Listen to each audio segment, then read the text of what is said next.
Hey everybody, welcome to another deep dive with us. Yeah, always fun to dig into a new topic. Absolutely. And today we're diving into the world of Carl Rogers, Oh, yeah. specifically excerpts from A Way of Being.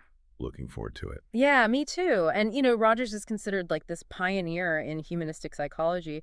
But one of the things that really struck me right off the bat is how much his own personal experiences shaped his theories. Oh, absolutely. His work, it's not just like some abstract intellectual exercise. Right. It's deeply rooted in his own life, Yeah. his own struggles, his own journey of growth and change. Yeah, and the source material talks about his upbringing in this really strict religious environment, and it sounds like, not exactly the ideal breeding ground for someone who became such a champion for like authentic connection and self-acceptance. Well, you hit the nail on the head there. I Yeah. mean, that kind of restrictive upbringing had a profound impact on him. Oh, yeah. He talks about feeling isolated, unable to form those genuine connections that he craved. Right. And even, simple pleasures like going to the movies or dancing were completely off limits. Wow. So like Yeah. even as a child, he was grappling with these really fundamental human needs, like the need for connection and acceptance. Exactly. And it's almost like those early experiences planted the seed for his later emphasis on, things like unconditional positive regard. Mm. Yeah, that's fascinating. This idea that we all need to feel accepted and valued Hmm. for who we are, Yeah. without judgment in order to truly grow. And there's this really poignant anecdote in the source material about Rogers like feeding moths as a child. Oh, yeah, I remember that. He's like almost in the absence of deep human connection, he was seeking it out in these like smaller, quieter moments with these creatures. Very powerful imagery. Yeah, it is. And it wasn't until college, though, that he seemed to really break free from that kind of restrictive environment. Right. College was a turning point for him. He found this group of like-minded people, Okay. a real community where he felt seen and accepted for who he was. And that must have been so liberating for him. Oh, it was incredibly liberating. Yeah. I mean, so much so that it led him to shift his focus from religious studies to psychology. What sparked that shift? I mean, that's a pretty big leap. It was that newfound understanding of the power of authentic relationships. Okay. That experience really laid the foundation for his later work in person-centered therapy. Yeah, it's like he had this lived experience of the transformative power of genuine connection. Precisely. And even as he started his career as a therapist, he wasn't entirely satisfied with the traditional clinical approaches that were prevalent at the time. Interesting. What didn't resonate with him about those traditional approaches? Well, he found them to be too impersonal. Yeah. Too focused on diagnosing and labeling people. Hmm. And he felt like they lacked that human touch, the emphasis on, individual experience and Yeah, potential. like seeing the whole person. Exactly. And there's this story about Ellen West Oh, yeah. in the source material. A young woman who tragically took her own life even though she was under the care of, prominent psychiatrists. Prominent psychiatrists. And it really affected Rogers. It makes you wonder, if those traditional approaches were really addressing her deeper human needs. Right? Were they really listening to her, Yeah. understanding her experience? And that's what led him to question, like, the very foundations of traditional therapy. Yeah, he started to wonder, what if, instead of trying to fix people, we focused on creating an environment where they could heal and grow from within. And that's where his famous person-centered approach comes into play. Exactly. Right? This idea that every individual has this inherent potential for growth. Right. There's this innate drive within us to become the best versions of ourselves. Yeah. And that's really at the heart of his work. And at the heart of that approach are these two fundamental concepts, the actualizing tendency and the formative tendency. Yeah, those are key concepts. So can you break those down for us a little bit? Of course. Yeah. So the actualizing tendency is this inherent drive within all living things, not just humans, to fulfill their potential. Oh, wow. Okay, so it's not just us. No, it's like Rogers uses this image of potatoes sprouting even in the darkness of a basement. Right. Like life persistently seeks growth and fulfillment even in the face of, challenging circumstances. So it's this inherent drive towards self-actualization. Exactly. And it's not just limited to individuals. Right. The formative tendency suggests that this inclination towards growth and complexity, it's not random. It's woven into the very fabric of existence. Wow, that's a pretty mind-blowing concept. It is. It's like the universe itself is evolving towards greater order and complexity. That's the idea. So how do these tendencies actually play out in our everyday lives? That's a great question, and it's what we'll explore in the next part of our deep dive. I'm looking forward to it. Me too. Welcome back, everyone. So we've been talking about Rogers's emphasis on, this inherent potential for growth that we all possess. Right. And one of the most powerful illustrations of this in action is this story about the mother who came to Rogers for help with her son's behavior. Oh, yeah, I remember that story from the source material. It was a real turning point for him. So this is the story where instead of, directly addressing the son's problems, Rogers just ends up listening to the mother's struggles. Right. What was it about that was so significant? Well, initially, Rogers tried to guide the mother towards, seeing her own role in her son's behavior. Okay. But when she shifted the focus to her own difficulties, he felt a bit lost, to be honest. Oh, really? Yeah, like he was venturing into uncharted territory. Hmm. But instead of redirecting her, he just chose to listen. Yeah. And the results were amazing. Wow. Just by feeling heard and understood, the mother gained these new insights into her own life. And that's all it took? It's pretty remarkable. Yeah. And what about her son? How did this impact him? Well, as the mother found greater peace within herself, her relationship with her son started to transform.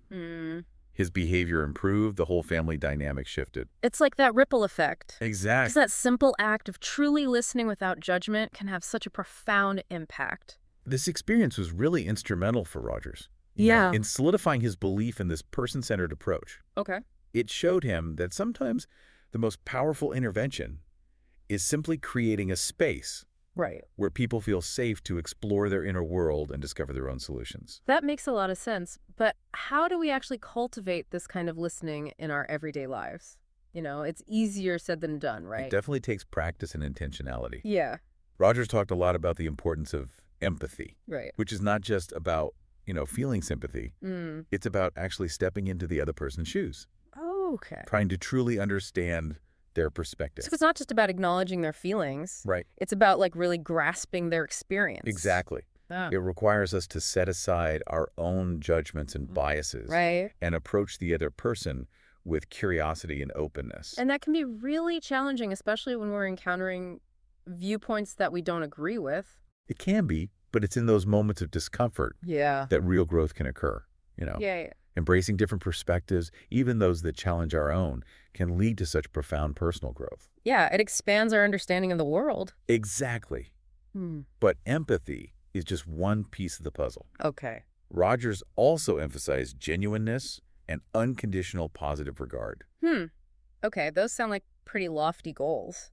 So can you break those down for us a little bit? What do they actually mean in practice?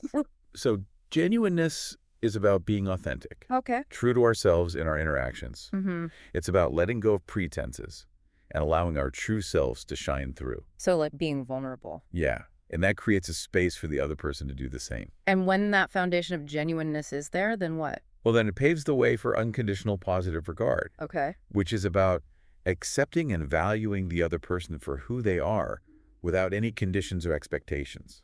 It's like saying, I see you, I hear you, and I value you just as you are. Exactly. It's about creating a space where they feel safe Yeah. to be themselves without fear of judgment. So how do we navigate those situations where, someone's actions might be hurtful or harmful? Does unconditional positive regard mean that we condone those actions? That's a really important question, and it gets to the heart of what makes unconditional positive regard so challenging. Yeah. It doesn't mean condoning harmful behavior. Okay. It's about separating the person from their actions Okay.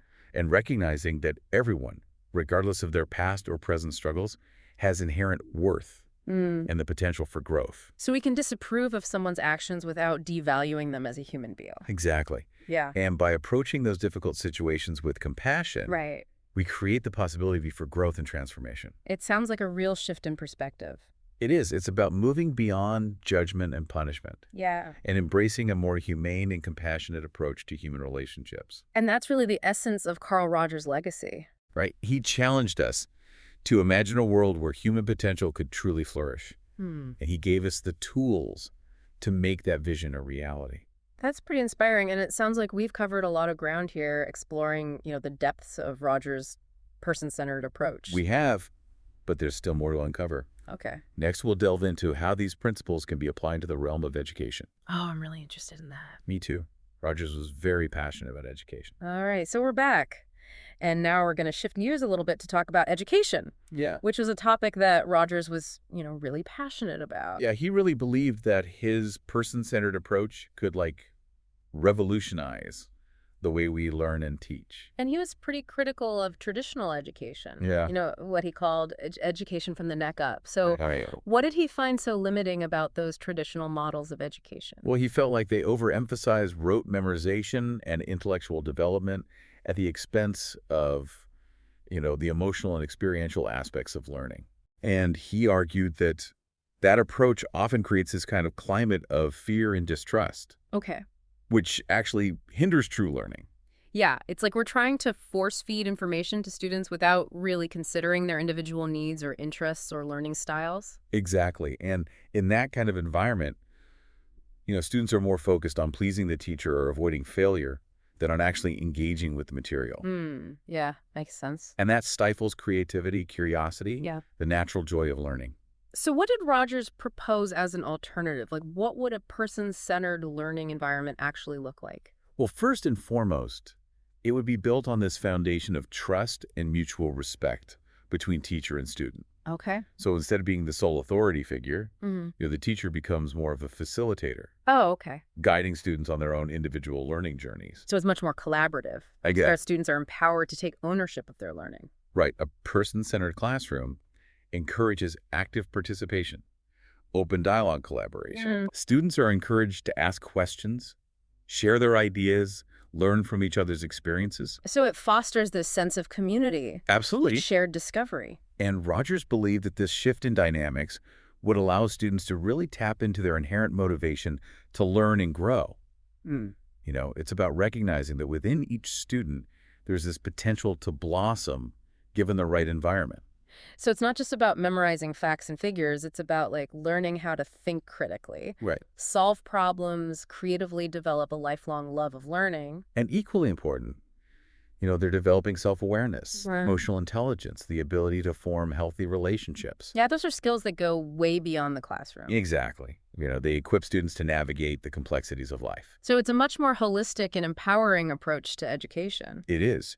Rogers saw education as a means to nurture the development of well-rounded individuals, capable of contributing to society in meaningful ways. That's a pretty powerful vision. It is. It's not just about, preparing them for a particular career. It's about helping them discover and fulfill their unique potential. Exactly. And it seems like his ideas, have implications that extend far beyond therapy or even education. Oh, absolutely. It's really a framework for creating more fulfilling and meaningful relationships in all aspects of our lives. His work reminds us of the power of empathy, genuineness, unconditional positive regard. Yeah.